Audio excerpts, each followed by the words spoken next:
Okay, tonight, the kiddies outing. Peter Bainham, he's over there. We've got Paul Garner outside at this very moment, holding onto his mobile phone. He'll be bothering a shop later on. But I've just been away. I want to talk holidays. Because when you've been away, you really notice the changes that have been going on gradually in the people you work with, that if you see them every day, just pass you by. I mean, we've all got used to this disease thing that Simon Mayo's got. You probably haven't seen the photos, but basically he's got a sort of face-shrinking disease. He's been avoiding the cameras, so you probably won't have seen it, but it's a horrible thing. His head stays the same size, but all the features on his face kind of migrate towards the middle. So he started off with a normal-sized face about as big as a bat, and then a couple of months ago, someone noticed that it had contracted to about the size of a muffin, and there was an increasingly sort of large, empty area around the edge, just a kind of flat, smooth, skin-over-bone thing. And we just went on, you know, the change was so gradual, most people hardly noticed it day to day. But I tell you, when I came back last week, it was stunning. His face has now shrunk to the size of, must be no bigger than an old 10p coin. Very frustrating for him, too, because, of course, he's got these tiny little eyebrows, like little toenails on a forehead the size of a Blakey. And it's absolutely impossible to read his expression anymore. We've actually been handed out magnifying glasses so that if we go close to him, we can put them up to his face and see what he's saying. But it's pretty unpleasant for everybody. I mean, Steve Wright actually was trying to have a conversation with him yesterday, forced the poor guy to cry. He was just sort of going, "Yeah, okay, how you doing, mate? Yeah, it's only me. I can see your little face." And Mayo was just kind of going, "Leave me alone. I may not understand what a joke is, but I'm very good at reading them out." So if he sounds a bit tetchy on air at the moment, remember, you're listening to a man whose face has shrunk to a 1-inch disc.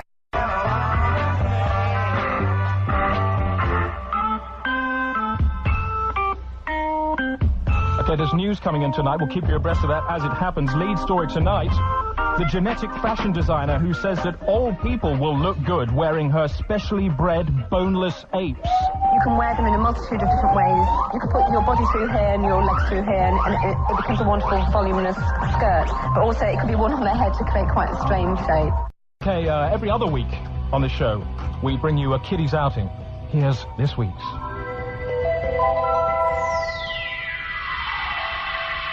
Today is Wednesday, the 23rd of November, 1994.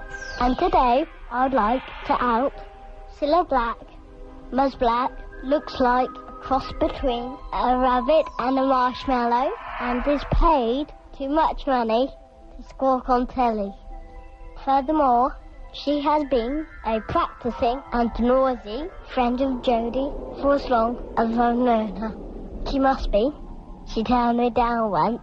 Looks like the Afro-fascist Eugene Terreblanche, who disguised himself as a moving tree in order to spy on Nelson Mandela from his garden, is now saying he's terrified of being found out. If they find out it's me, there's going to be an investigation. Then there's deep shit. Keep your breast on anything else as it cracks.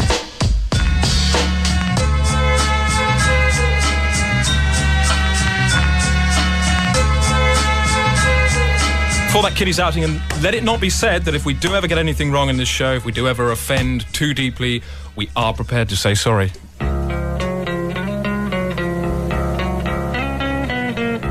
In this programme, on Wednesday the 2nd of November, we broadcast a tape of a conversation relating to our interview with Frankie Valli. We would like to apologise for any distress caused in this broadcast. Thanks.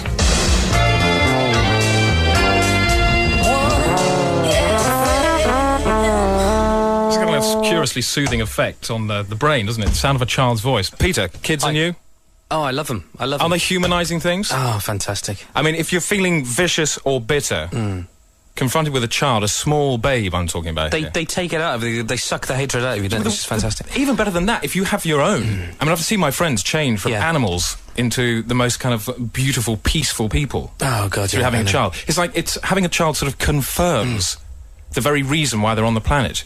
And in fact, anyone who doesn't have a kid of their own isn't a proper person. They're in not a a way, proper person. ultimately. No, yeah, exactly. Because they don't go on to the next level. Yeah, I mean, I do feel very slightly less of a person, and I mean, I don't want kids just now, but when I'm about 40 or something like that, I will have kids, and I know that'll complete the jigsaw. I know when me and my sister discuss having kids, when we decide we're actually going to have a kid, we know people will look at us differently. Pardon? You know that we've got a kid coming on the show tonight? Have we? Yeah. Oh, brilliant! It's a really? bit of a link, but basically, we've got a child. I've arranged to have a child come into the studio tonight. We can just have it and we can feel it around, and just basically it'll be our kid. What is it? One of your friends' kids or something? Well, it's somebody we've arranged to give us their kid for the show tonight. Oh, good. In fact, you could go and pick it up. I'm not sure. Well, all you have to do now is go down Oxford Street now. Yeah. Yes, excellent. Go Well, down where? Oxford Have you got Street. an address? Just go down there. You'll see it. Go to What's the about address? number 100. 100 Oxford Yeah, Street. about 100 Oxford Street. And there's a place down there. Yeah, you'll see that you'll rendezvous with the mother there. Yeah. You'll find a kid. All right. Go now. Cheers, yeah. And call us if there's a problem. All right, I'll see you in a bit. Bye. Hey, by the way, you know that homeless guy that you'll see on the way down? The guy who lives in the doorway on Regent Street? Yeah. In this programme on Wednesday, the 2nd of November, we broadcast a tape of a conversation relating to our interview with Frankie Valli. We would like to apologise for any distress caused in this broadcast. Full stop. Thanks, mate. I drink methylated spirits, mister. Peter! Yeah, Chris. I said only call if there's a problem. Yeah, well, Chris, where is it? I'm down on Oxford Street, and is there a flat here that No, there's no flat. Just look, what's going on around you? Well, there's just people walking up and down. The lights are here and everything, Okay, and can you see any mothers and kids? There's a kid about 3 feet away from me in a pram. That's the one. What? Well, is it a girl? Well, yeah, I think it is, yeah, must be. Okay, and what's the mother doing? Well, she's leaning, looking in a shop window at the moment. Excellent, that's definitely the one. She said she'd be down on Oxford Street looking in the shop window and she'd leave the baby in the pram. What? Go and pick that one up and bring it back here. No, Peter, that's the one. That's what the arrangement she made. Oh, God, now do it straight up. Yeah, okay. Excuse me, I've just come... Don't talk to her, Peter, don't talk to her. You idiot. Has she looked at you? Yeah, she's looking at me. Oh. Well, look, you know that big Jamiroquai hat you've got in your head? Yeah. Raise it high in the air and say, "Good evening, Mum." Good evening, Mum. Now what's she done? She's looking away. Excellent. Okay, now move over to the pram. Right, I'm Keep doing the that, yeah. Yeah, hat in the air, in your right hand. Yeah. And stand so that your hat is over the baby. I'm doing that, yeah. Now, what's the mother doing now? She's looking in the window. Excellent. Now, drop the hat on the baby. I've done that. Very quickly. Now, slide the other hand underneath the baby. Put your left hand on top of the hat. Yeah. Push the baby up into the hat. Yeah. Okay? Yep. How are you holding the phone? Between my cheek and my shoulder. Excellent. Now, lift the hat up on top of your head. Keep the baby inside it and pull the sides down so the baby doesn't fall out. Okay, I've done that. I've done... And turn on your heel and march straight back up the street here. Okay, Chris, there's people looking at me. Well, just say, "Ha, it's a breezy day, I'm holding my hat." It's a breezy day. Yeah, but sound relaxed, Peter. Yeah. Okay, now just come back. What? Wait a minute, you said this would be a girl, this is a boy. No, it's a girl, Peter. It's the one we arranged to pick up. I know it's a boy, I know it should be a girl, but it's a boy. What are you saying? It should be a boy, should be a girl. What are you saying? You want a little baby there in front of your eyes with a small penis and huge breasts? What? You sick animal. You ape. Don't plague us with your tortured brain. Just bring it back here. I'm taking this kid back. This is the wrong child. Are you going to take it back, Peter? Are you going to go up to that woman, pull off your hat and say, "Excuse me, madam, your baby's under my hat because a friend of mine on a mobile phone told me to nick it off you"? Is that what you're going to do? Or is it the baby we arranged to have on the show? It's the baby we arranged to have on the show. That baby that you took off that woman is the baby we arranged to have on the show, yeah? Baby I took off the woman is the baby we arranged to have on the show. Excellent, mate. See you in a couple of minutes. Yeah. Cheers. Bye. Just want to bang on about a couple of ads. One good thing, it's great to see Charlie Watts making a bit of cash for himself out of the Stones tour. He doesn't get royalties on the songs, so why shouldn't he make a few bob doing the First Direct newspaper ads? I'm sure you've seen those. But the other thing is these cigarette ads with an American desert landscape in black and white, with sort of two bunches of coloured in red chilies hanging in the foreground. I mean, what are they? They're probably ads for Marlboro Lights or something. But what is that supposed to communicate? Because what it communicates to me is simply lung cancer. A lot of mistreatment about one person to another, isn't there? Yeah. What do you think about hinge abuse? Pardon? Hinge abuse. Oh, no, I think it's disgusting.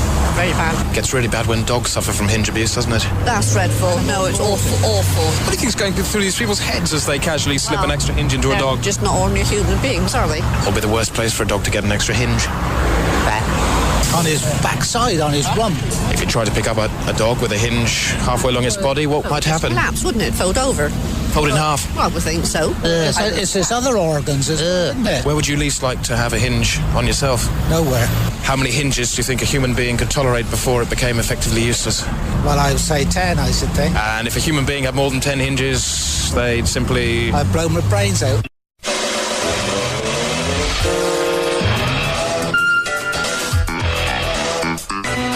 Peter, come in.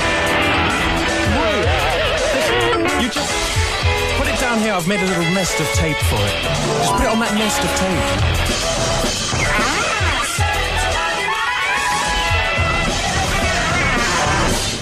Oh, God, isn't she lovely? Yeah. You just came straight through reception with that? Yeah. I mean, they sort of let me through then. That's do you think she's hungry? I think she probably is, actually. Oh, Peter, she's our baby. Is she really? Yeah, she's our baby, man. Oh, isn't she lovely? What do we feed it? Didn't you nick any milk with it? Well, no, I mean, I didn't have a lot of time, Chris. I mean, you know, given what happened. But, well, what shall I give her? I mean, what do they eat? Will you see that bread over there? Yeah. Just take a bit of the white stuff out of the middle of it. Don't take any of the crust. And just chew up the white stuff, right? What? And then after it started tasting really sweet, after about 2 or 3 minutes, just dribble it into her mouth. It's what animals do, Peter. She's our baby. We're animals. So, well, now, I've got some bread here, right? So what, I mean, I'm taking... on it. Yeah, just get the bread. Okay. Put it in your mouth. Chew it up, and in about 2 minutes' time, just put it into her mouth. Okay? Well, I try. Yeah. Hello.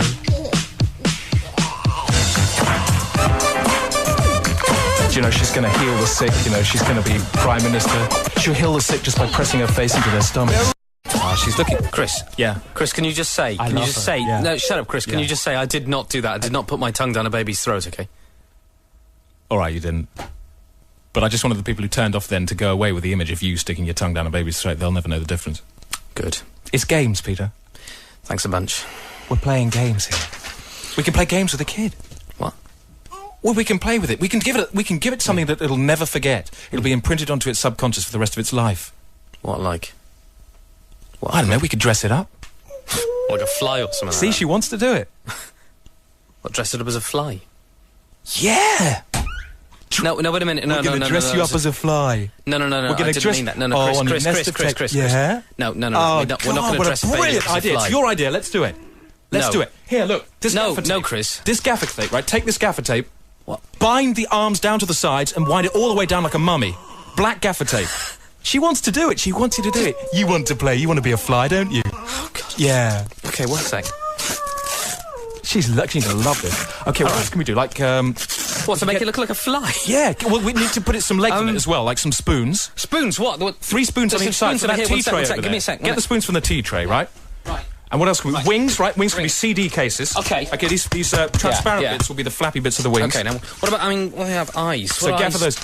They look like kind of bulbous things. Oh, God, I know what they look like. Tea strainers. Tea strainers. Yeah. Give me the tea strainers. Give them over here, quick. Okay. Now, bend those over your knee, right? And strap it onto top of its head. Yeah. Now, how are we going to make it fly? These CD wings are going to make it fly. Oh, no, here you go, catch it. Jesus Christ, man!